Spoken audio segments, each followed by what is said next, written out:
Mais non, évidemment, il ne faut pas arrêter de lire des mangas. Encore que, je vais apporter un petit peu de nuance au titre. Il ne faut pas lire que ça. On m'a déjà demandé plusieurs fois de faire des vidéos sur la littérature et les livres purs et durs, et pourquoi pas, hein, même si je sais que la vidéo va faire 200 vues à tout péter, mais surtout pour une introduction, je pense que nous devrions nous pencher sur le point le plus important, pourquoi lire autre chose que les mangas, et surtout, comment y arriver? Je le répète, hein, mais le manga est bien plus un art visuel qu'un art de littérature et d'écriture. Le point commun entre le roman et le manga, c'est que les deux racontent une histoire dans un support qui est le livre. Et pour moi, là, vous avez déjà la première raison. Les deux racontent une chose d'une manière différente. Et rien que pour ça, ça change un petit peu ce qu'on voit d'habitude. Ça peut être intéressant. Par exemple, je vais prendre un truc que les lecteurs de manga adorent, les flashbacks. Il y a une adoration du flashback parce que ça raconte le vécu du personnage, très souvent. Ça permet une introspection, on comprend ses motivations et tout.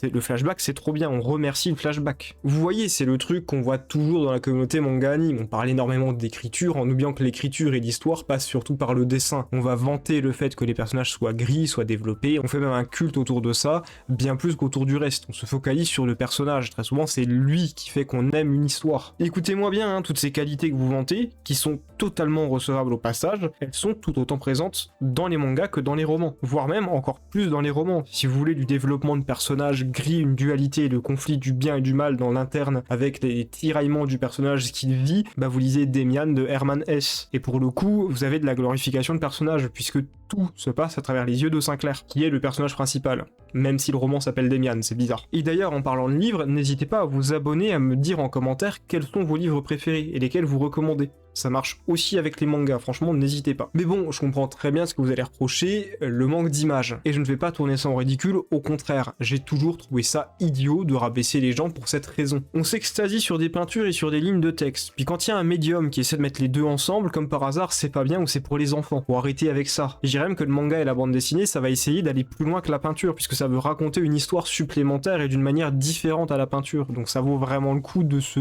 pencher là-dessus. Donc bref, c'est normal, on peut sentir une forme de déracinement quand on passe de manga à un roman. Quand vous lisez un manga, vous avez du concret, vous avez l'image, on vous montre le personnage, la tension sur son visage et ce qu'il ressent. On peut pas se le figurer puisqu'on nous le montre. La forme en elle-même est objective et ce confort certain dans la lecture n'est pas négligeable. Déjà parce qu'il permet plein de trucs, mais aussi parce que pour le cerveau humain, lui montrer quelque chose c'est plus marquant et ça stimule beaucoup mieux. Vous savez très bien ce que je veux dire, même si vous n'arrivez pas nécessairement à poser des mots dessus. Vous savez le moment où vous êtes en train de lire, les cases elles s'enchaînent, c'est de plus en plus saccadé, le rythme s'accélère et d'un coup bam t'as une double planche et c'est exceptionnel. C'est pas possible de faire ça qu'un roman. Je te jure, la vidéo elle est là pour persuader les gens de lire des romans, mais on dirait que j'essaie de faire l'inverse. Cela dit, je peux enfin nuancer un petit peu plus parce que encore une fois, il ne s'agit pas de faire comme un manga, puisque c'est totalement différent. Un des conseils que j'ai eu pour se mettre à la littérature et lire des romans après les mangas, c'est de lire des mangas qui sont des adaptations de romans pour s'adapter. Et à mes yeux, c'est sans doute la pire idée possible. Ne le faites pas. Pour la simple et bonne raison que ça doit juste vous décevoir. C'est pas possible autrement. Déjà, vous allez relire 2 fois la même histoire. Alors c'est intéressant pour les comparatifs, mais voilà. Le truc, c'est que comme j'ai dit, le manga et la littérature, ça a un point commun, mais ça reste 2 choses foncièrement différentes. Si lire un manga qui adapte un roman pour vous faire vous intéresser au roman, ça a aussi énormément de chances de vous dégoûter de votre lecture. Parce que vous êtes mis une certaine image et certaines choses en tête, et ça matchera juste pas avec le roman. J'avais déjà pris l'exemple dans une vidéo par le passé, mais sachez qu'il y a des mangas qui adaptent La Peste et L'étranger d'Albert Camus. Et je vous conseille absolument pas les mangas.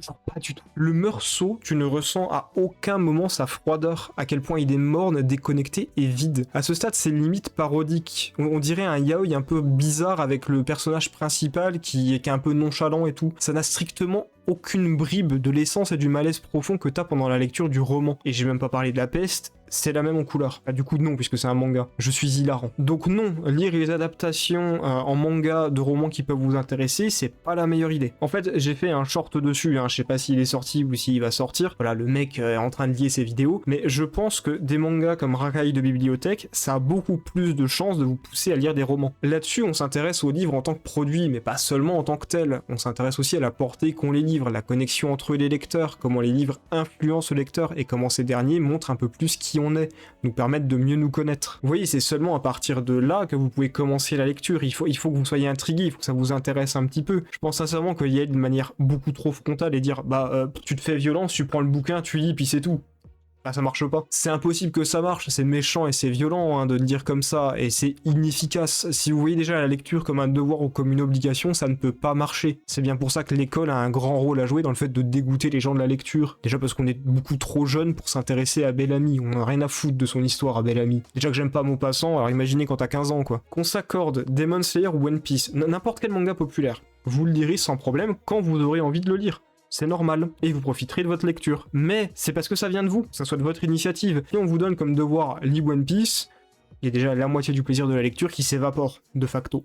C'est comme ça. Le premier conseil que je vous donne est sans doute le plus important, ne vous forcez absolument jamais à lire. Le gros souci, c'est que de base avec cette solution, vous allez énormément à me dire « Ok, emoji pouce, fin de la vidéo, vous allez pas ouvrir de bouquin ». Et si vous n'avez pas envie de lire, c'est pas grave, hein. Je peux pas vous retenir, encore une fois, faut que ça vienne de vous. Cependant, j'ose espérer que si vous êtes encore ici, c'est que ça vous intéresse un petit peu, vous avez envie de régler le problème, vous avez envie de vous essayer à la lecture. Mais vous sentez bien qu'à un moment ça coince. Pour cette raison, je vais vous donner un conseil qui normalement vous servira éternellement. Essayez déjà de définir ce que vous aimez. Ça c'est possible à faire même en ayant lu un seul manga. Qu'est-ce qui vous a attiré? Qu'est-ce qui vous a plu? Qu'est-ce qui vous a pas plu justement? À partir du moment où vous avez cette petite liste personnelle, vous pouvez commencer à vous pencher un petit peu plus sur ce qui vous intéresse ou en tout cas ce que vous pensez susceptible de vous intéresser. Si comme moi vous avez une peur bleue des bouquins affreusement longs et des pavés, parce qu'à chaque fois que je les commence je me dis si ça me plaît pas je suis parti pour 800 pages qui vont pas me plaire, c'est pas grave. Chaque chose en son temps. On est d'accord que très souvent, quand vous lisez des mangas, vous vous identifiez au personnage. C'est pour ça qu'un peu plus tôt, je parlais des flashbacks. Il y a une scène, un truc, une pensée qui fait que vous avez envie de suivre le personnage et de vous investir dans votre lecture. Parce que ça résonne en vous. À ça, je vais répondre à un truc très simple, c'est un très bon signe. C'est un très bon signe parce que vous le vivrez et vous l'aurez aussi dans la littérature. C'est pour ça que je vais vous conseiller une œuvre de manière ultra sérieuse. C'est pas une blague, hein. Commencez avec Le Petit Prince. Je me fous pas de vous, c'est peut-être un livre pour enfants, mais c'est surtout un livre que vous lisez et comprenez différemment en fonction de l'âge. Un livre qui fait rêver quand on est plus jeune, qui est plein de poésie avec des petits dessins, et pour les adultes, ça évoque un peu plus le cynisme et à quel point on perd la candeur de notre enfance. Quand t'es petit, y a que Le Petit Prince qui t'intéresse, et quand t'es adulte, tu commences à comprendre un peu plus Antoine de Saint-Exupéry qui, basiquement, a abandonné Le Petit Prince en lui pour devenir un adulte bien comme il faut. Le roman est court, il est ultra accessible et il force tout le monde à s'y reconnaître un petit peu, parce que tout le monde vit ces choses-là. Une fois que vous avez une lecture comme celle-ci, tout devient un petit peu plus simple. Une autre solution, c'est de s'intéresser aux réécritures. Je dis bien les réécritures, pas les adaptations, c'est différent. Prenez la chanson One de Metallica, par exemple. C'est une chanson inspirée du film Johnny Got His Gun, qui est lui-même inspiré du roman du même nom. Amazing Digital Circus, en ce moment, tout le monde a l'air à fond dedans, et c'est une adaptation de la nouvelle I Have No Mouth and I Must Scream. Mais ça, vous le saviez sans doute déjà, parce que tout le monde le sait. En plus, comme cette nouvelle, c'est vachement court et c'est vachement rapide à lire. Même si c'est dérangeant. Et ça, c'est un vrai moyen pour se pencher et s'intéresser à la lecture. Renseignez-vous sur ce que vous aimez déjà. Un auteur ne sort jamais rien de son chapeau tout seul comme un grand. Il y a toujours une inspiration. Si vous vous renseignez, si vous vous informez là-dessus, vous pouvez trouver des livres associés. Et donc, à partir de là, vous pouvez découvrir des trucs dans la lecture qui peuvent vous plaire. En étant assez curieux, ça devrait naturellement vous pousser à vous intéresser à ces livres, voire à les lire. Et si la vision du monde que votre mangaka vous offre vous a déjà plu, que vous avez déjà une connexion avec son œuvre et ce qu'il fait, il y a des chances que vous ayez la même connexion avec l'œuvre dont le mangaka s'est inspiré.